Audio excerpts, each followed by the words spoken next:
Hello, everyone. My name is Tina Banks, and I am your host today on Burrow's Best Podcast. And today I have the pleasure of speaking to Miss Alexis Lanier, the owner and founder of True Hair Palace. It's Alexis. Thank you so much. You're so busy. Yeah. But thank you for finding time to meet with me today. No problem. So tell us a little bit about yourself and how you became the CEO of True Hair Palace. Okay, well, I'm Alexis Lanier. That's what I'm known by here in Statesboro. Residents of Statesboro, also residents of Florida. Born and raised here. I left Statesboro 14 years ago. Have 5 children. Had all my children before I left. So now that they're grown, it was like, take off, just do whatever it is that you need to do to, just keep going. And your kids are grown now, and hey, so I just decided to follow my dream. I moved from Atlanta to Miami, and never look back. You come to visit, of course. I come to visit often. Yeah. I try to come home maybe 3-4 times a month. Sometimes I come, turn around, and go back just for a day or two. Wow, just go a back day to Miami. trip. Yeah, going back tomorrow. So how many hours away is it? It's 8 hours. Okay, and you're driving it yourself, Yeah. or do you catch a flight? No, I drive. Okay. I drive because I always travel with a lot of luggage. If I'm bringing inventory, if I'm going to leave with some things. So I normally like to drive. Okay. Yeah. It gives you some good quiet time, maybe some YouTube University or something. Yeah, some key sweat. Okay, there you go. So you just recently celebrated like a year in business. Right. Tell us about your first year. Well, my first year was actually my best year. Really? Many can't say that. Right now, so far, my first year, 2020 and 2021, these 12 months were amazing. Wow. The community showed me so much support, love, the feedback from the community, whether it was good or bad, I needed it. So far, I have no complaints. I'm glad Statesboro was the home of True Hair Palace. I don't think if it would have went anywhere else, it would not have been, it wouldn't have been history. Yeah, and it wouldn't have been the same. No. And like you said, history, you are the only Black-owned beauty salon in Southeast Georgia. Southeast Georgia. Clap, clap, clap, you guys. Clap, clap, clap. I mean, that's history right there. So what made you want to open a beauty supply store? Okay, so I have 2 older daughters. Well, I have 3 older daughters. We call them Binky, Kiki, and Naya. Okay. So me and my girls, I was here one day. This was shortly after my daughter had my grandson, and we was just riding. I texted them on a group chat, and I said, hey, y'all, we need to open up something. I wanted to open, my original idea was a lounge. And I was like, it ain't gonna fly right now. It's so much going on in Statesboro. The lounge might be something I could bring along. I said, y'all, how about a beauty supply store? So just out the top of your head? Just off the top of my head. June of 26, 2020 was my daughter's 20th birthday. My second oldest. It was her 20th birthday, and we was going out to eat that day. And I was like, y'all, let's open up a beauty supply store. My oldest, which is my booster confidence. Yeah, ma, let's do it. All in. But didn't want to do none of the work. So we was riding, and we actually came through Simmons Shopping Center. This was before the roads were fixed. And I'm like, all of the buildings was empty except the barbershop next door, Miss Maddie, which sits to the right of me, and Michelle was another salon at the end. The rest of the buildings was empty. Wow. Empty. And we pulled up in the parking lot. We sat here for about an hour looking at that. I said, y'all, I'm going to get that building. So did you know that this was a beauty supply place before you had it? I did, but it was like 10 years ago or something like that. I think they said it's like been closed for a long time. Yeah. And 2013, I think is when they closed down, 12 or 13. And I was like, y'all, let's get that building. So I pitched the idea to my kids on June of 26. We talked about it. I think it was like a Saturday. Monday, I went to work. I went back home to Miami on that Sunday. And Monday, I asked my daughter, I said, hey, you still got that picture in your phone of the number? I'm going to call. She was like, I think I deleted it, but let me see. My other daughter texted back in the group chat and said, I have the number. I still have the picture. So I called Miss Janie, that was her name. That's her name. And I told her, I was interested in the building.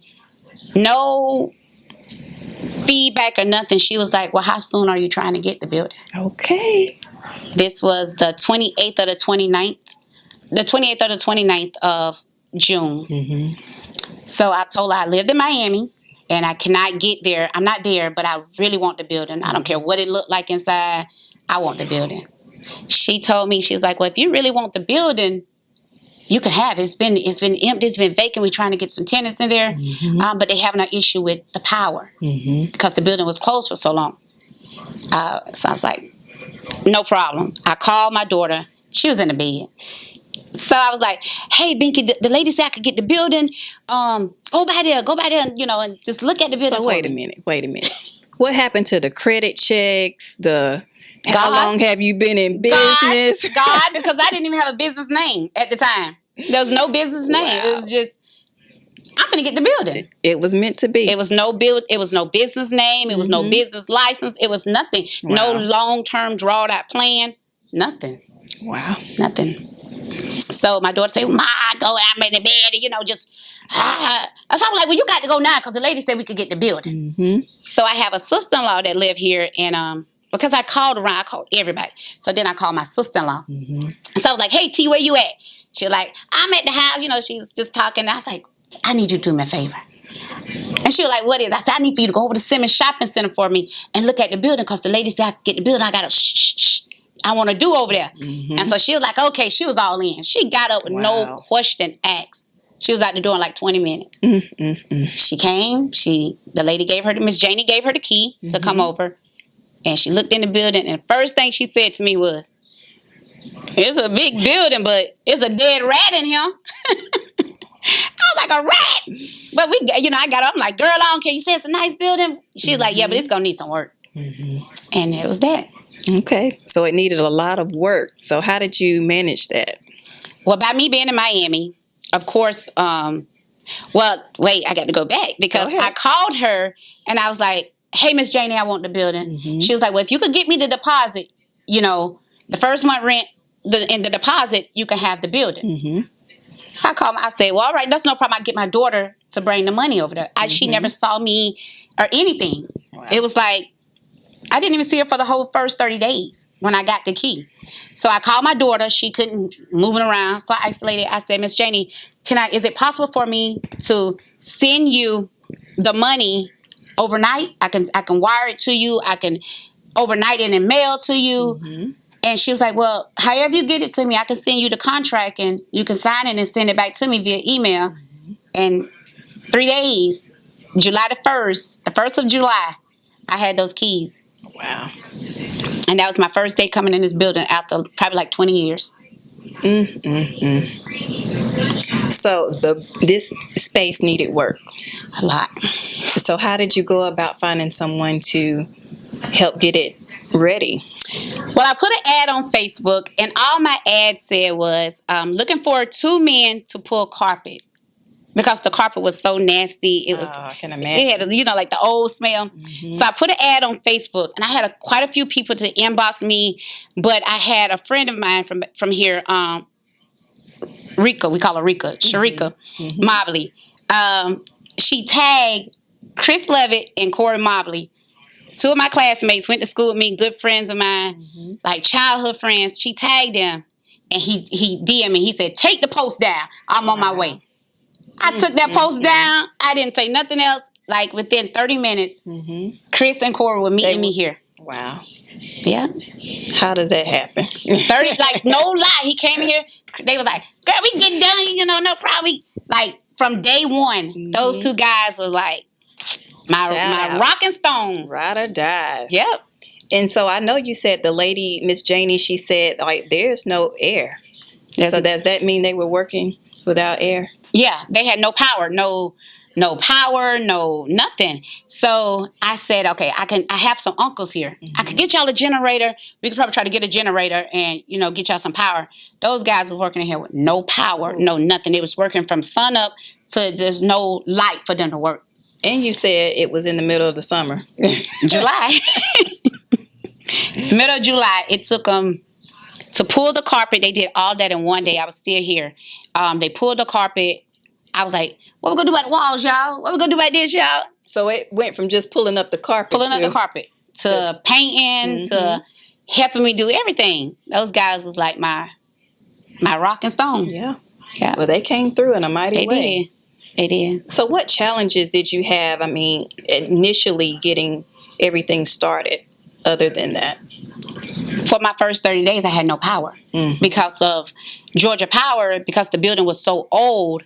They didn't even know which meter box belonged to this building. Wow. So it was like back and forth to Georgia Power and the engineers here in Bullock County stating that there's no inspection need to be done before we turn that power on. Georgia Power could turn that power on because of the rules have changed downtown to where now they didn't have to re-inspect this building. Of course, I had to go through the inspection of the exit, the regular inspection. Right. But for me to get the power on, it did not need to be rewired. But I had another guy, his name was Jim. He also did some handiwork in here for me. So he was a little more smarter than Georgia Power, if you ask me. He went up in the crawl space and he discovered what was wrong to get the power on. But he actually turned the power on. Even though my account was running with Georgia Power still wasn't giving me any power. So I had an electrician to go up there and he fixed it. He fixed it.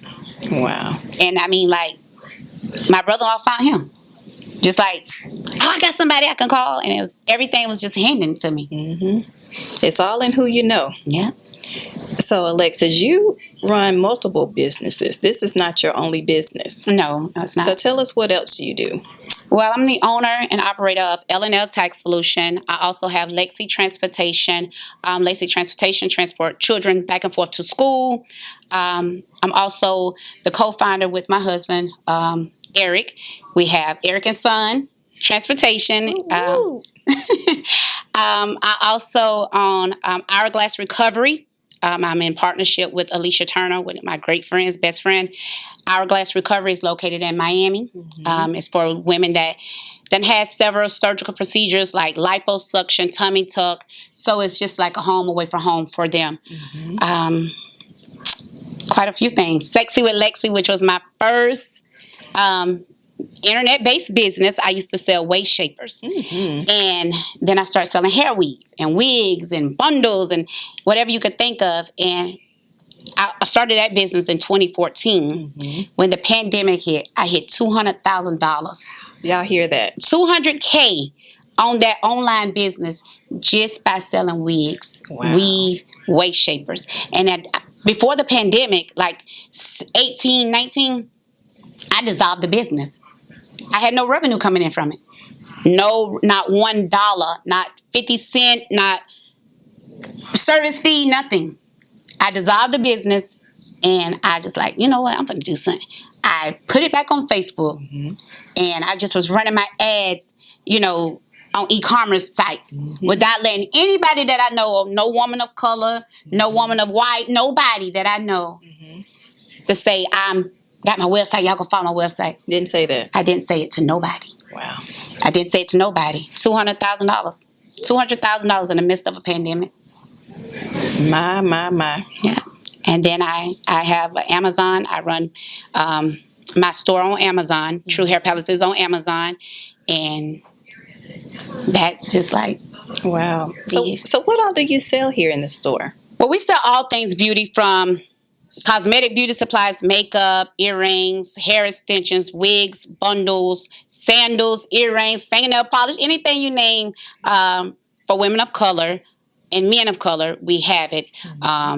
So it's a lot of things you can find here that you would find in your normal beauty supply store. And you also have another store within this store. Yes. Tell us about that. It is Kiana's Closet. Kiana's Closet was actually a closet. It was my utility closet, which was for my storage.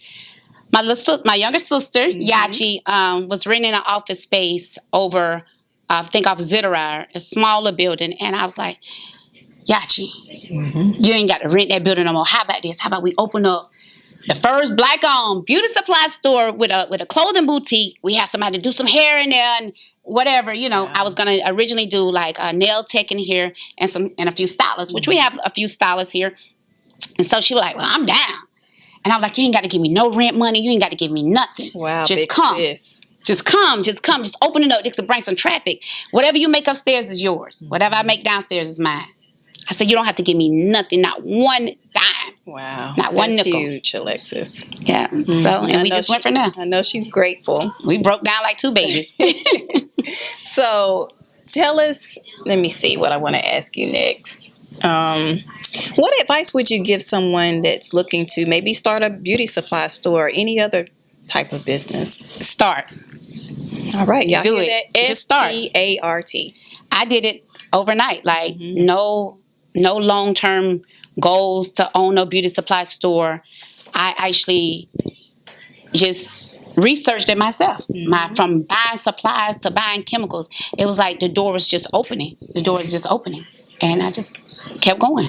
All right. So I say start. Just start. Get started. You have a vision and a passion and a dream, just get started with it. Don't sleep on it. Don't take it to your grave. So we're going to pivot here, and Alexis is going to share with us what her favorite business in the borough is. It got to be some OT. Some OT and things. That is my favorite spot in the borough. And for several reasons. The owner, Olivia Lloyd, was my right hand. She was my right hand. And why I say that was because when I did not have a vision, the internet is not my thing. You know, graphic and designs is not my thing. I know how to go and hustle some money, make some money. I can give you an idea. I can school you on whatever, but internet, nah, that's not my thing. But Olivia was like my saving grace, you know, and I love everything about, you know, her business, which is Black owned. And to me, that is one of my favorite spots in the borough. And it's not that I visit it often. Yeah, it doesn't matter. No. You know Olivia and her husband, so some OT and that's things. all. That's all. My favorite spot. You know, I have several like little restaurants we like to go to here, but to support, I would say some OT and things. Go out there, yeah. So shout out once again to some OT and things. Yeah. So Alexis, tell us how we can stay connected with you on social media. Well, my social media, my personal page is Alexis LJL. My Facebook is True Hair Palace. Also on Instagram at True_Hair Palace. On Instagram, and also my personal page is Lexis1 on Instagram. All right. Yeah. Well, thank you so much for taking time out of your busy schedule to speak with us today. I came just for this. Thank you so much. It means a lot. And we will see you guys in the next episode. Have a great one.